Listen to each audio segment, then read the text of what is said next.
G'day ladies and gentlemen, my name is Quintin King, as I hope you all know.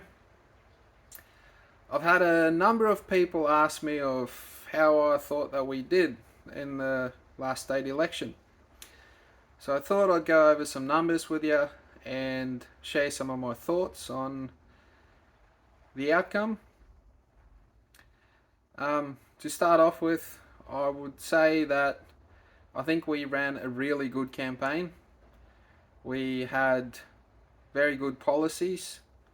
We had area specific policies to the Hunter and to Cessnock specifically. We had volunteers on polling stations every day, covering every polling station. We had letterbox drops. We had, coffee shops where the attendants are wearing our shirts, and it was just great. We did really well.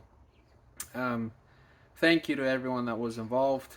I'm really proud of our team and what we actually achieved.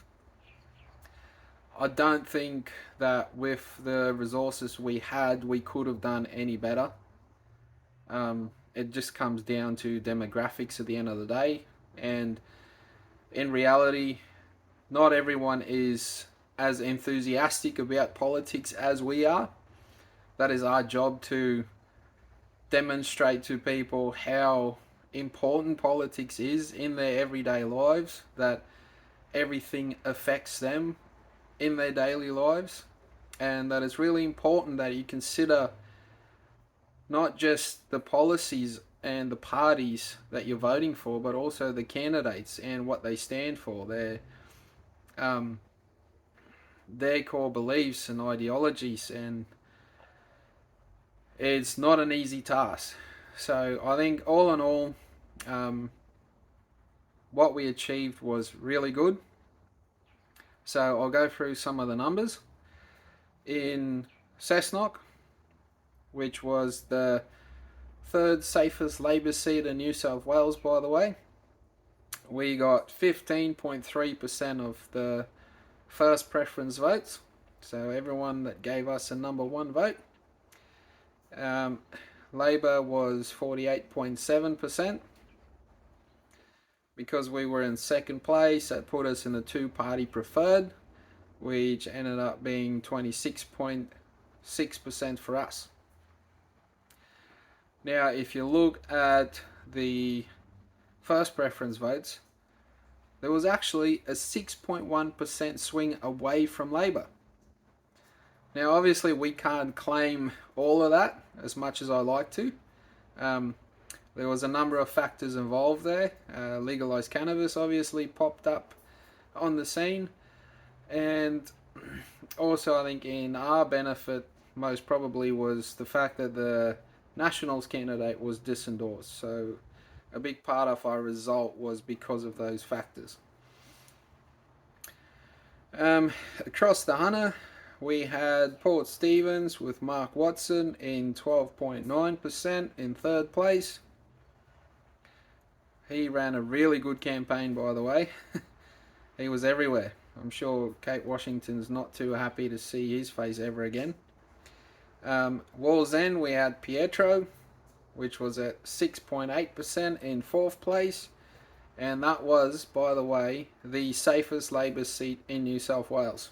So very well done to Pietro and everyone that was involved in his campaign. He's done really well. Good effort. And Maitland, we had Neil with 8.5% in third spot. So congratulations to you guys.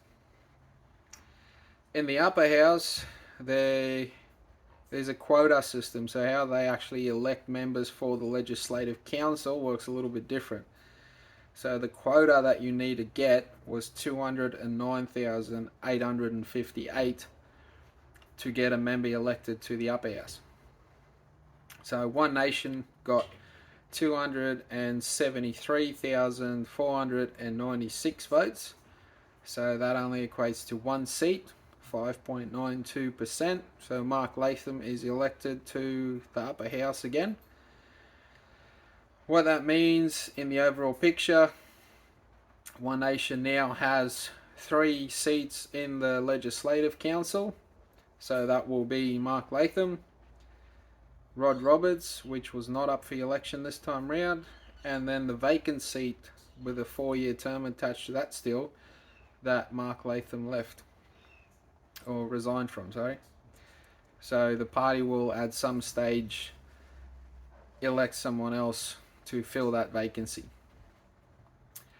So all in all, I think we did really well as a team. I'm really proud of how everyone presented, all the effort that everyone put in. One Nation and the Hunter did a good job as presenting ourselves as a team to the people, as a team that we are.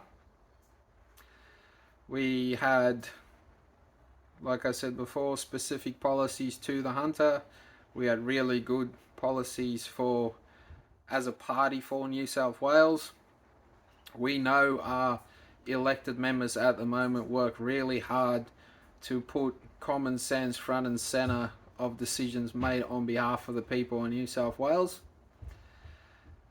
And at the end of the day, it comes down to demographics and trying to get people engaged in politics, putting our case forward and convincing them why our position is the best position for them.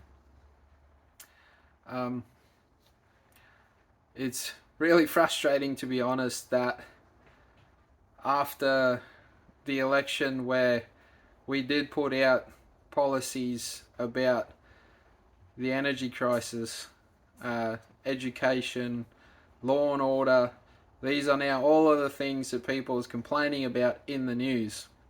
Yet when it come down to it, on the day, we were really the only party addressing all of these important issues, where I feel like the other parties was playing politics based on ideologies instead of actually addressing issues that's important to our communities. So I think we did a really good job of that. For some reason, people just don't notice. Like I said, demographics. Hopefully, moving forward, we can do better. People can start recognizing us in the community. And we are fast becoming a legitimate force to be reckoned with in politics in the Hunter. Like 2 years ago, One Nation wasn't on the map in the Hunter, but we're here now and we're not going away. So thank you for everyone that was involved, and watch this space.